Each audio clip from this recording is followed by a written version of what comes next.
യേശുക്രിസ്തുവിൻ്റെ വലിയ നാമം മഹത്വപ്പെടട്ടെ. നിങ്ങൾക്കേവർക്കും ഓരോരുത്തർക്കും, പ്രിയപ്പെട്ട മാതാപിതാക്കൾക്കും സഹോദരി സഹോദരങ്ങൾക്കും യൗവനക്കാർക്കും കുഞ്ഞുകുട്ടികൾക്കും ക്രിസ്തുയേശുവിൽ എൻ്റെ എളിയ സ്നേഹവന്ദനം. ഞാൻ ഇപ്രകാരം വായിച്ചു: വലിയൊരു വ്യവസായശാല, അതിന് ഉടമസ്ഥനുണ്ട്, മാനേജറുണ്ട്, അങ്ങനെ ധാരാളം തൊഴിലാളികളുണ്ട്. ഒരിക്കൽ ഉടമസ്ഥനായ അദ്ദേഹം തൻ്റെ സെക്രട്ടറിയോട് പറഞ്ഞു, എനിക്ക് അത്യാവശ്യമായി കമ്പനിയുടെ മാനേജറെ ഒന്ന് കാണണം, ഒന്ന് വിളിക്കണം. പെട്ടെന്ന് ഈ സെക്രട്ടറി പറഞ്ഞു, സർ ഞാൻ വിളിക്കാം, പക്ഷെ അദ്ദേഹം പറഞ്ഞിരുന്നു ഞാൻ വളരെ അത്യാവശ്യമായൊരു മീറ്റിങ്ങിലാണ്, എന്നെ വിളിക്കരുതെന്ന്. സർ അങ്ങ് തന്നെ അദ്ദേഹത്തെ ഒന്ന് വിളിക്കാമോ? വളരെ എളിമയോടെയാണ് ആ സെക്രട്ടറി ചോദിച്ചത്. ആ സെക്രട്ടറിയെ മാനിച്ചുകൊണ്ട് ഉടമസ്ഥൻ തന്നെ ചെന്ന് മാനേജർ ഇരിക്കുന്നതായ ആ മുറിയിൽ മുട്ടി. മാനേജർ തുറന്നു. അപ്പോൾ കാണുന്നത് ആ മുറിയിൽ മറ്റാരുമില്ല, പക്ഷേ ആ മാനേജറുടെ കയ്യിൽ തുറന്ന ഒരു വേദപുസ്തകം ഇരിക്കുന്നു. അദ്ദേഹം പറയുകയായിരുന്നു, സർ നമ്മുടെ കമ്പനിയിൽ ഒരുപടി പ്രതിസന്ധികളുണ്ട്, ഒരുപടി പ്രശ്നങ്ങളുണ്ട്. ഞാൻ ദൈവവുമായി അതെല്ലാം ആലോചിച്ച് ഈ വചനത്തിൻ്റെ അടിസ്ഥാനത്തിൽ അതെല്ലാം എങ്ങനെയൊന്ന് ക്രമീകരിക്കാമെന്ന് ഞാൻ ദൈവവുമായി ഡിസ്കസ് ചെയ്യുകയായിരുന്നു എന്ന്. പ്രിയപ്പെട്ടവരെ, ഇതൊരു ചെറിയ കാര്യമായി നമുക്ക് തോന്നാം. നമ്മുടെ ജീവിതത്തിൽ പ്രശ്നങ്ങളും പ്രതിസന്ധികളും വരുമ്പോൾ നാം തളരുകയല്ല വേണ്ടത്, വാടുകയല്ല വേണ്ടത്. ദൈവവുമായി നമ്മുടെ കാര്യങ്ങൾ ഡിസ്കസ് ചെയ്യണം. അഥവാ ഈ ബൈബിൾ, ദൈവത്തിൻ്റെ വചനവുമായി പാതയ്ക്ക് ദീപമായിരിക്കുന്ന ഈ വചനത്തിൻ്റെ മുന്നിലിരുന്ന് നാം ഈ വചനം വായിക്കണം. വചനത്തിലെ വാഗ്ദത്തങ്ങൾ നാം ദൈവസ്ഥിതിയിൽ പറഞ്ഞ് പ്രാർത്ഥിക്കണം. വലിയ വിടുതൽ കിട്ടും. അത് അനേകരുടെ അനുഭവമാണ്, എത്രയോ ആളുകളുടെ അനുഭവമാണ്. സഹോദരങ്ങളെ, നിങ്ങൾ എങ്ങനെയാണ് പ്രശ്നങ്ങളെ കൈകാര്യം ചെയ്യുന്നത്? നിങ്ങൾ സ്വന്തം ശക്തിയിൽ ആശ്രയിച്ചാണോ? സ്വന്തം ബുദ്ധിയിൽ ആശ്രയിച്ചാണോ? സ്വന്തം വിവേകത്തിൽ ഊന്നിയാണോ? അതോ നിങ്ങളുടെ ബന്ധുബലത്തിലോ രാഷ്ട്രീയ ബലത്തിലോ ആശ്രയിച്ചാണോ? അതെല്ലാം അവസാനം ഫെയിലിയർ ആയിരിക്കും. എന്നാൽ ക്രിസ്തുവിൽ ആശ്രയിക്കൂ. ദൈവത്തോട് കാര്യങ്ങൾ തുറന്നു പറയൂ. ദൈവവചനവുമായി നിങ്ങൾ ദൈവസന്നിധിയിൽ ഇരിക്കൂ. കർത്താവ് നിങ്ങളുടെ പ്രശ്നങ്ങൾക്ക് പരിഹാരം തരും. ദൈവത്തിന് സ്തോത്രം. ദൈവനാമം മഹത്വപ്പെടട്ടെ. നാം മർക്കോസിന്റെ സുവിശേഷം 3-ാം അധ്യായത്തിലെ ചില കാര്യങ്ങൾ ചിന്തിച്ചു വരികയായിരുന്നു. യേശു പിന്നെയും പള്ളിയിൽ ചെന്നു. അവിടെ വരണ്ട കൈയുള്ള ഒരു മനുഷ്യനുണ്ടായിരുന്നു.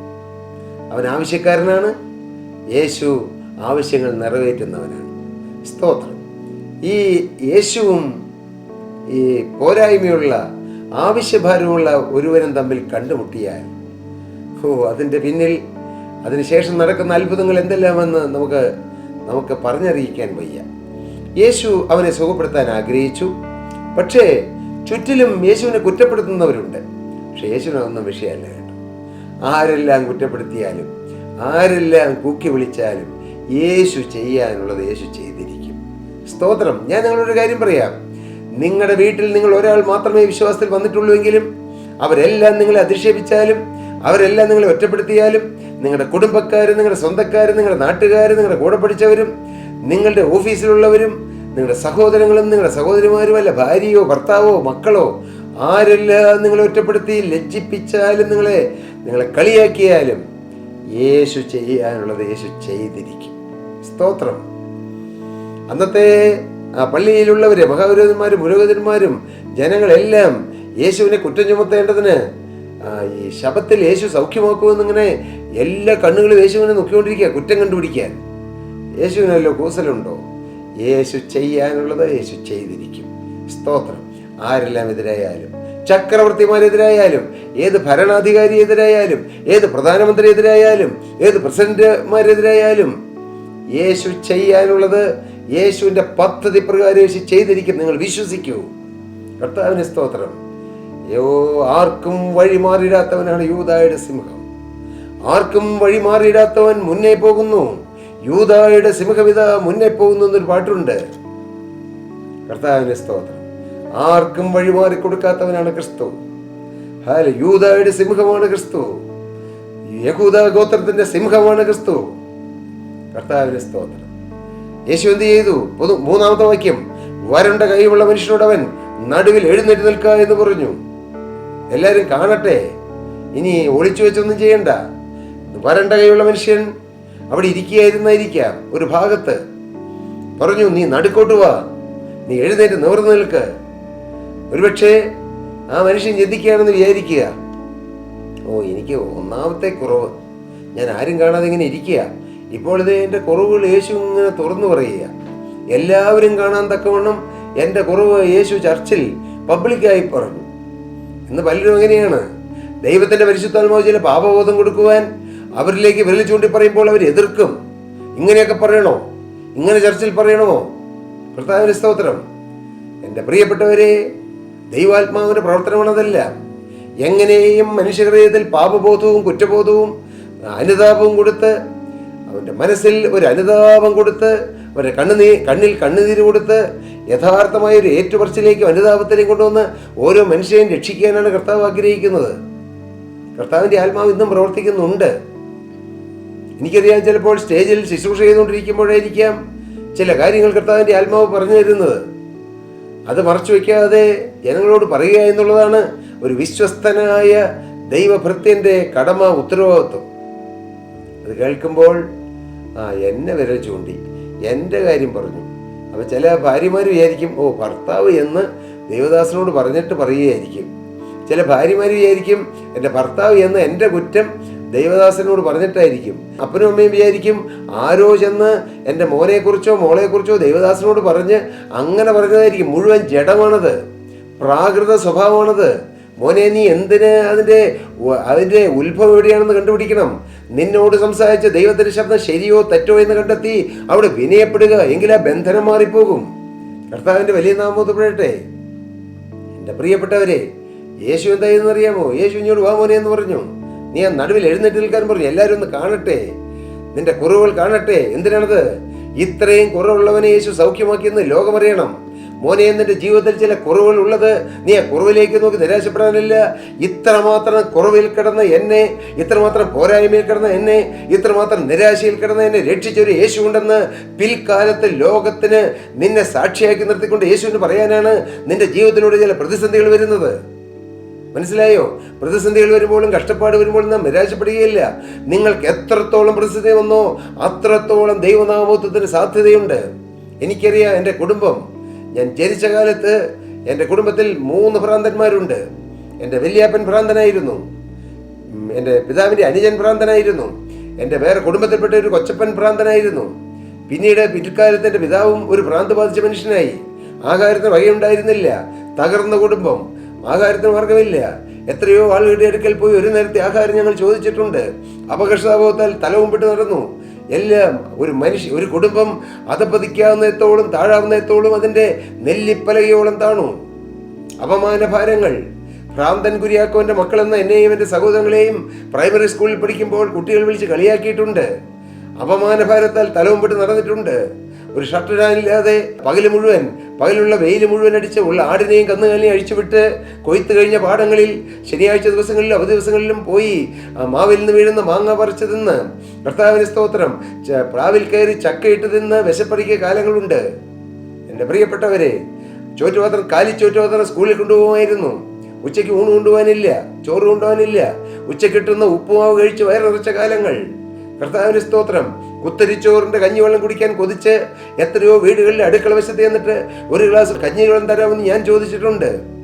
നല്ലവരായ ആളുകൾ ആ കഞ്ഞിയുടെ കൂടെ അല്പം പറ്റിട്ട് തരുമ്പോൾ ആർത്തിയോടെ കുടിച്ച കാലങ്ങളുണ്ട്. ഒന്നും മറന്നിട്ടില്ല, മറക്കുകയുമില്ല.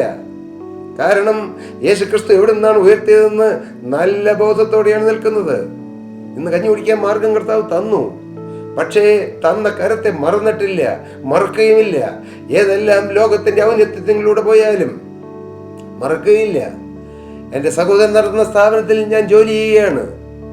ആ സ്ഥാപനത്തോടനുബന്ധിച്ച് എത്രയോ രാജ്യങ്ങളിൽ ഞാൻ യാത്ര ചെയ്തു. ജർമ്മനിയിൽ പലവട്ടം യാത്ര ചെയ്തു, അമേരിക്കയിൽ യാത്ര ചെയ്തു, യൂറോപ്യൻ കൺട്രികളിൽ യാത്ര ചെയ്തു. ദൈവത്തിന് സ്തോത്രം, എത്രയോ രാജ്യങ്ങളിലൂടെ യാത്ര ചെയ്തു. പക്ഷേ അവിടെയൊന്നും യേശുവിനെ മറക്കുന്നില്ല. ഇവിടെയെല്ലാം ഓരോ ഫ്ലൈറ്റിൽ യാത്ര ചെയ്യുമ്പോഴും ഞാൻ ആരും കാണാതെ ഞാൻ കരഞ്ഞിട്ടുണ്ട്. കാരണം കന്നുകാലിയുടെയും ആടുകളുടെയും പിന്നാലെ ഷർട്ട് പോലും ഇവിടെ അല്ലാതെ ഒരു കീറിയ നിക്കറിനോട്ട് നടന്ന ഞാൻ ഇന്ന് ഫ്ലൈറ്റിൽ യാത്ര ചെയ്യുന്നു. ധാരാളം യാത്രകൾ ചെയ്തു. ഉന്നതമായ കോൺഫറൻസുകളിൽ പങ്കെടുത്തു, ട്രെയിനിങ്ങുകളിൽ പങ്കെടുത്തു. ലോകോത്തര ശ്രേണിയിൽപ്പെട്ട അനേകരുടെ ഒപ്പം ഇരുന്ന് ട്രെയിനിങ്ങിൽ സംബന്ധിച്ചു. ദൈവത്തിന് സ്തോത്രം. എന്തിനാണ് അന്ന് നിസ്സാര വഴിയിലൂടെ ദൈവം കടത്തിവിട്ടത്? ഇന്നറിയാം. ഇന്നൊരു പാവപ്പെട്ടവന്റെ കണ്ണുനീര് കാണുമ്പോൾ കൂടെ കരയാൻ പറ്റുന്നു. ഒരാളുടെ കണ്ണുനീർ തുടയ്ക്കാൻ പറ്റിയാൽ അത് ആശ്വാസമായി എന്ന് ചിന്തിക്കാൻ കഴിയുന്നു. ഒരാളുടെയെങ്കിലും കർത്താവെ, ഒരാളുടെയെങ്കിലും ഒന്ന് കണ്ണുനീർ തുടയ്ക്കാൻ പറ്റിയാൽ, ഒരാൾ കരയുമ്പോൾ, വേദനപ്പെട്ട് കരയുമ്പോൾ, അവരുടെ പ്രശ്നങ്ങൾപ്പെട്ട് കരയുമ്പോൾ ഓടിച്ചെന്ന് കണ്ണുനീർ തുടയ്ക്കാൻ പറ്റുന്നു. ആശ്വസിപ്പാൻ ശിഷ്യന്മാരുടെ നാവ് കർത്താവ് തന്നു. ഞാൻ പറഞ്ഞത് ഒന്നും എൻ്റെ സ്വന്തമല്ല. എനിക്കറിയാം, കഴിവല്ല കൃപയാണ്, ബലമല്ല ദയയാണ്. സ്തോത്രം. ഞങ്ങൾ ഇതുവരെ എത്തുവാൻ അവിടുന്ന് മാത്രം. എന്നെ യേശുവേ, ഒന്നും കഴിവല്ല പ്രിയരെ. എൻ്റെ സഹോദരൻ 290 സ്ക്വയർ ഫീറ്റുള്ള ഒരു സ്ഥാപനം തുടങ്ങി 1988. അന്ന് ഞാനും കൂടെയുണ്ട്, മൂത്ത സഹോദരൻ കൂടെയുണ്ട്, ഒപ്പമുണ്ട്. ആ സ്ഥാപനം എന്ന് കർത്താവ് വളർത്തി വലുതാക്കി. കഞ്ഞി കുടിക്കാൻ മാർഗമില്ലാത്ത അപ്പൻ്റെയും അമ്മയുടെയും മക്കൾ. 1ാം ക്ലാസ്സേ എൻ്റെ അമ്മ പഠിച്ചിട്ടുള്ളൂ, പൂർത്തിയാക്കിയിട്ടില്ല. ഭ്രാന്തനായിരുന്നു ഞങ്ങളുടെ പിതാവ്. പിൽക്കാലത്ത് കർത്താവിൻ്റെ വചനം കേട്ടത് മൂലം ചാച്ചൻ്റെ മുഴുപ്രാന്ത് മാറി, അമ്മയുടെ നിരാശ മാറി, ആത്മഹത്യാ പ്രവണത മാറി. നിങ്ങൾക്കറിയാമോ, വെറും 290 സ്ക്വയർ ഫീറ്റിൽ തുടങ്ങിയ സ്ഥാപനം ഇന്ന് 6 രാജ്യങ്ങളിൽ ബ്രാഞ്ചുകളുണ്ട്. 13 രാജ്യങ്ങളിൽ ഈ പ്രൊഡക്റ്റുകൾ വിതരണം ചെയ്യുന്നു. ദൈവത്തിന് സ്തോത്രം. അമേരിക്കയിലും UK-യിലും ന്യൂസിലൻഡിലും ഓസ്ട്രേലിയയിലും UAE-യിലും അങ്ങനെ അനേക രാജ്യങ്ങളിൽ ബ്രാഞ്ചുകളുള്ള, ഇന്ത്യയിൽ തന്നെ 5ഓ 6ഓ ബ്രാഞ്ചുകളുള്ള വലിയൊരു കമ്പനി, ഏഷ്യയിലെ ഏറ്റവും വലിയൊരു കമ്പനിയായി യേശുക്രിസ്തു ഉയർത്തി. അതിൻ്റെ ഉടമസ്ഥൻ എൻ്റെ സഹോദരനാണ്. സ്തോത്രം. ഞാൻ പറഞ്ഞത്, ബാലസിംഹങ്ങൾ ഇര കിട്ടാതെ വിശന്നിരിക്കും, യഹോവയെ അന്വേഷിക്കുന്നവർക്കോ ഒരു നന്മയ്ക്കും കുറവില്ല. ഞാൻ പറഞ്ഞു വന്നത്, നിങ്ങൾ ചില നിസ്സാരതയിലൂടെ, ചില ബലഹീനതയിലൂടെ, ചില കഷ്ടതയിലൂടെ കടന്നുപോയത് നിങ്ങൾ ദൈവത്തോട് പരിഭവിക്കരുത്. ഇത് എന്തിനാണ് എനിക്കിത് തന്നത്? ഞാൻ ജനിച്ച കാലം മുതൽ കഷ്ടപ്പാട് കണ്ടു വളർന്നു. ഞാൻ ജനിച്ച കാലം മുതൽ ദുരിതമാണ്. ഞാൻ ജനിച്ച കാലം മുതൽ കണ്ണുനീരാണ്. ഒരു സമാധാനത്തിന്റെ കാലം കിട്ടിയിട്ടില്ലല്ലോ എന്നോർത്ത് നിങ്ങൾ നിരാശപ്പെടുകയല്ല വേണ്ടത്. ഇതിനെല്ലാം എൻ്റെ സ്വർഗ്ഗത്തിലെ ദൈവത്തിന് ഒരു പദ്ധതി ഉണ്ടെന്ന് ചിന്തിക്കുക. ഒരിക്കൽ ദൈവത്തിന്റെ പരിശുദ്ധാത്മാവ് ഒരു ദൈവത്തിന്റെ വ്രതനിലൂടെ എന്നോട് പറഞ്ഞു, മോനെ, നീ കഷ്ടതയിലൂടെ എല്ലാം പോയത് എന്തിനാണെന്നറിയാമോ? കഷ്ടതയിലുള്ള അനേകരെ ആശ്വസിപ്പിക്കാനാണെന്ന്. ആ കഷ്ടപ്പെടുന്നവരുടെ വേദന നിനക്ക് മനസ്സിലാകുമെന്ന് ഞാൻ ഓർത്തു. കർത്താവേ, നന്നായല്ലോ. അന്ന് സ്കൂളിൽ പോകുമ്പോൾ ഉച്ചയ്ക്ക് ഉപ്പുമാവ് കിട്ടും, പ്രതീക്ഷ അതാണ്. എന്നാൽ ഉപ്പുമാവ് ഉണ്ടാക്കുന്ന ചാക്കോ ചേട്ടൻ പലപ്പോഴും വരികയില്ല, അവധിയാണ്. അന്നല്ല ഉച്ചയൂണ് കഴിക്കാനില്ലാതെ ക്ലാസ് റൂമിൽ ഏകനായിരുന്ന് ഞാൻ ആ കുഞ്ഞു കുട്ടിയായിരുന്നപ്പോൾ ഞാൻ വിതുമ്പിയിട്ടുണ്ട്. ഉച്ചയ്ക്ക് സ്കൂളിൽ നിന്നും എല്ലാ കുട്ടികളും അവരുടെ മാതാപിതാക്കൾ കൊടുത്തുവിടുന്ന നല്ല അരിയുടെ ചോറും 2-3 കറികളും എല്ലാം ഉണ്ണാനായി അവർ പോകുമ്പോൾ ഞാൻ ഏകനായി ക്ലാസ് റൂമിൽ ഇരുന്നിട്ടുണ്ട്. ഞാൻ എല്ലാവരും പോയി കഴിയുമ്പോൾ സങ്കടത്തോടെ, വേദനയോടെ, എനിക്ക് തരാൻ ആരുമില്ലല്ലോ, ആ വേദനയോടെ ഞാൻ സ്കൂളിൻ്റെ മുറ്റത്തൂടെ ഇറങ്ങി. ഞാൻ സ്കൂളിൻ്റെ കിണറിൽ പോയി വെള്ളം കോരി കുടിച്ച് മുഖം കഴുകി. എന്നാൽ ഹൃദയം വിതുമ്പിക്കൊണ്ട് ക്ലാസ് റൂമിൽ വന്നിരുന്ന എത്രയോ ദിനങ്ങളുണ്ട്. ഒന്നും മറന്നിട്ടില്ല പ്രിയരേ. വർഷങ്ങൾ കഴിഞ്ഞു. കർത്താവ് നന്മ തന്നു. 19ാമത്തെ വയസ്സിൽ യേശുക്രിസ്തുവിനെ രക്ഷിതാവും കർത്താവായി സ്വീകരിച്ചതിന് ശേഷം എൻ്റെ ജീവിതത്തെ കർത്താവ് തളർപ്പിച്ചു. അതിന് എൻ്റെ സഹോദരൻ തുടങ്ങിയ സ്ഥാപനം അതിന് മുഖാന്തരമായി. കർത്താവിന് സ്തോത്രം. എൻ്റെ പ്രിയപ്പെട്ടവരെ, ഇന്ന് ഞാൻ ആ സ്ഥാപനത്തിൽ ജോലി ചെയ്യുന്നു. കഴിഞ്ഞ 37 വർഷമായി. കർത്താവിന് സ്തോത്രം. കർത്താവ് ഒന്നിനും കുറവ് വരുത്തിയില്ല. ഹല്ലേലൂയ. എനിക്ക് കുറവ് വരുത്തിയില്ല. അനുഗ്രഹിക്കപ്പെട്ട കുടുംബജീവൻ ദൈവം തന്നു. അനുഗ്രഹിക്കപ്പെട്ട ഒരു ദൈവം എന്നെ ഭാര്യയായി തന്നു. 3 ആൺകുഞ്ഞുങ്ങളെ തന്നു. ഇപ്പോൾ ഞങ്ങളുടെ മൂത്ത മോൻ വിവാഹം കഴിച്ചു. അനുഗ്രഹിക്കപ്പെട്ട ഒരു മോളെ ഞങ്ങൾക്ക് തന്നു. ഇപ്പോഴിതാ ഒരു കൊച്ചുമോനെ, 2.5 വയസ്സുണ്ട്, തീമൂത്തി മോൻ, 3 വയസ്സാകാൻ പോകുന്നു. അവനെ കർത്താവ് ഞങ്ങൾക്ക് തന്നു. ഞങ്ങളുടെ ചാച്ചനും അമ്മയും 86-87 വയസ്സുള്ള ഞങ്ങളുടെ പിതാവും ഞങ്ങളുടെ അമ്മയും ഒരുമിച്ച് കഴിയുന്നു. ഇന്ന് 4 തലമുറ ഞങ്ങൾ കുടുംബത്തിൽ വസിക്കുന്നു. ഇന്ന് രാവിലെ ഞങ്ങൾ ഒരുമിച്ചിരുന്ന് പ്രാർത്ഥിച്ചു, കർത്താവിനെ സ്തുതിച്ചു. കർത്താവിന് സ്തോത്രം. എപ്പോഴെന്തൊരു സന്തോഷം. യേശുവാണ് സന്തോഷം. ഞാൻ നിങ്ങളോട് പറഞ്ഞു വന്നത്, നിങ്ങളുടെ ജീവിതത്തിൽ ചില പോരായ്മകൾ ഒരിക്കൽ വന്നു എന്നുള്ളതുകൊണ്ട് നിങ്ങൾ തലകുമ്പിട്ടിരിക്കരുത്, നിരാശപ്പെട്ടിരിക്കരുത്, അപകർഷതാബോധത്താൽ ഇരിക്കരുത്. ഇത് എൻ്റെ ദൈവം അറിയാതെയല്ല, എൻ്റെ ദൈവം നന്മയ്ക്കാക്കി തീർക്കും. മാത്രമല്ല, നിങ്ങളെക്കാൾ താഴെയുള്ളവരുടെ നിലയിലേക്ക് നിങ്ങൾ നോക്കിക്കൊള്ളണം. അവരെങ്ങനെ കഴിയുന്നു? ഞാൻ ഇടയ്ക്ക് യാത്ര ചെയ്യുമ്പോൾ എൻ്റെ ഹൃദയം വിതുമ്പും. കടത്തണ്ണയിൽ കിടന്നുറങ്ങുന്നവര്, ഭ്രാന്ത് ബാധിച്ച് കീറിയ വസ്ത്രങ്ങൾ ഇട്ട് നടക്കുന്നവർ, അവരെ കാണുമ്പോൾ ഞാൻ ഓർക്കും, കർത്താവേ, ഞാനിങ്ങനെ നടക്കേണ്ടവനായിരുന്നില്ലേ? അവിടുന്നല്ലേ എനിക്ക് മാന്യമായ ജീവിതം തന്നത്? ഞാൻ ഓർക്കാറുണ്ട്. ഒരു നല്ല ഡ്രസ്സ് ഇടുമ്പോൾ, ഒരു നല്ല ഭക്ഷണം കഴിക്കുമ്പോൾ, ഒരു നല്ല വാഹനത്തിൽ യാത്ര ചെയ്യുമ്പോൾ ഞാൻ ഓർക്കും, കർത്താവേ, അവിടെ തന്നതല്ലേ? ഞാനും ഇങ്ങനെ കഴിയേണ്ടവനല്ലേ? എൻ്റെ കൂടെ പഠിച്ചവര്, എൻ്റെ സ്വന്തക്കാര്, എൻ്റെ ബന്ധക്കാര് പലരും നിരാശയിൽ കഴിയുമ്പോൾ സമാധാനത്തോടെ സന്തോഷത്തോടെ ജീവിപ്പാൻ സ്വർഗതുല്യമായ ഒരു കുടുംബജീവൻ നയിക്കാൻ യേശു ഇടയാക്കി. എല്ലാം കർത്താവിൻ്റെ ദാനം. ഞാൻ യേശുവിൻ്റെ വേലക്കാരനാണ്, ഞാൻ യേശുവിൻ്റെ സാക്ഷിയാണ്, ഞാൻ യേശുവിൻ്റെ വേല ചെയ്യുന്നു, യേശുവിൻ്റെ വേല ഓടി നടന്ന് ചെയ്യുന്നു. കിട്ടുന്ന സമയം മുഴുവൻ യേശു ക്രിസ്തുവിൻ്റെ വേലയ്ക്ക് വേണ്ടി ഉപയോഗിക്കുന്നു. ജോലിയുണ്ട്, കുടുംബത്തിൻ്റെ ഉത്തരവാദിത്തങ്ങളുണ്ട്, മക്കളുണ്ട്, ഭാര്യയുണ്ട്, മാതാപിതാക്കളുണ്ട്, ഉത്തരവാദിത്തങ്ങളെല്ലാം ഉണ്ട്. പക്ഷേ ഒന്നാം സ്ഥാനം യേശു ക്രിസ്തുവും യേശു ക്രിസ്തുവിൻ്റെ വേലയും. ഹല്ലേലൂയ! എന്തൊരു സമാധാനം! നിങ്ങൾക്ക് ഈ ജീവിതം വേണമോ? യേശു പറഞ്ഞു, നീ എഴുന്നേറ്റ് നടുവിൽ നിൽക്ക. ഹല്ലേലൂയ! നിങ്ങൾ തലകുമ്പിട്ട് മാറി നിൽക്കരുത്. നിങ്ങൾ ധൈര്യത്തോടെ യേശു പറയുന്നത് അനുസരിച്ചു കൊള്ളണം, യേശു പറയുന്നത് കേട്ടുകൊള്ളണം. അങ്ങനെയെങ്കിൽ നിങ്ങളുടെ ജീവിതത്തിൽ അത്ഭുതം നടക്കും. യേശു പറയുന്നത് അനുസരിച്ചാൽ, യേശുവിൻ്റെ വചനം അനുസരിച്ചാൽ നിങ്ങളുടെ ജീവിതത്തിൽ മഹാത്ഭുതം നടക്കും, സൂപ്പർ നാച്ചുറൽ നടക്കും. ഇതുവരെ മകനെ നിന്റെ കുടുംബത്തിൽ നടക്കാത്തൊരു വലിയ അത്ഭുതം നിന്റെ ജീവിതത്തിൽ നടക്കും. ഇതുവരെ നിന്റെ കുടുംബത്തിൽ ആരും അനുഭവിക്കാത്ത സ്വർഗീയ അഭിവൃദ്ധിയും സ്വർഗീയ അനുഗ്രഹവും സ്വർഗീയ സമാധാനവും നിന്റെ മേൽ പകരും. അത് നിനക്കുള്ള ഒരു സ്പെഷ്യൽ ദൂതാണത്. ഹല്ലേലൂയ! നീ യേശുവിൻ്റെ വചനം കേട്ട് നീ ഇറങ്ങി തിരിച്ചവനാണെങ്കിൽ നിന്നെ യേശു മറക്കുകയില്ല. അത് ഡെഫിനിറ്റ് ആണ്. സമയം താമസിച്ചെന്നിരിക്കും, അത് കർത്താവിൻ്റെ സമയമാണ്. പക്ഷെ നിന്നെ കർത്താവ് മാനിക്കും, നിന്റെ മുഖത്തെ മാനിക്കും, നിന്റെ തലമുറകളെ കർത്താവ് ആദരിക്കും. ഹല്ലേലൂയ! ഞാൻ അനുഭവത്തിൽ നിന്നാണ് പറയുന്നത്. എൻ്റെ പ്രിയരെ, നിങ്ങളെ കർത്താവ് അനുഗ്രഹിക്കട്ടെ എന്നാണ് എൻ്റെ പ്രാർത്ഥന. ഈ വാക്കുകൾ കേൾക്കുന്ന എല്ലാവരും ആത്മീയമായി അനുഗ്രഹിക്കപ്പെടണം, ഭൗതികമായി അനുഗ്രഹിക്കപ്പെടണം. അത് മാത്രമാണ് എൻ്റെ പ്രാർത്ഥന. എല്ലാവരും നിത്യ സ്വർഗത്തിലെത്തണം. എല്ലാവരും യേശുവിനെ രക്ഷകനെ കർത്താവായി സ്വീകരിക്കണം. എല്ലാ നാവും യേശു കർത്താവിനെ ഏറ്റുപാടണം. ആ ഒരൊറ്റ ലക്ഷ്യത്തോടെ ഞങ്ങൾ കർത്താവിൻ്റെ വേല കുടുംബമായി ചെയ്യുന്നു. പ്രിയപ്പെട്ടവരെ, നിങ്ങളെ കർത്താവ് അനുഗ്രഹിക്കട്ടെ എന്ന് പ്രാർത്ഥിച്ചുകൊണ്ട് ഞാൻ എൻ്റെ വാക്കുകളെ നിർത്തുന്നു. ദൈവനാമം മഹത്വപ്പെടട്ടെ.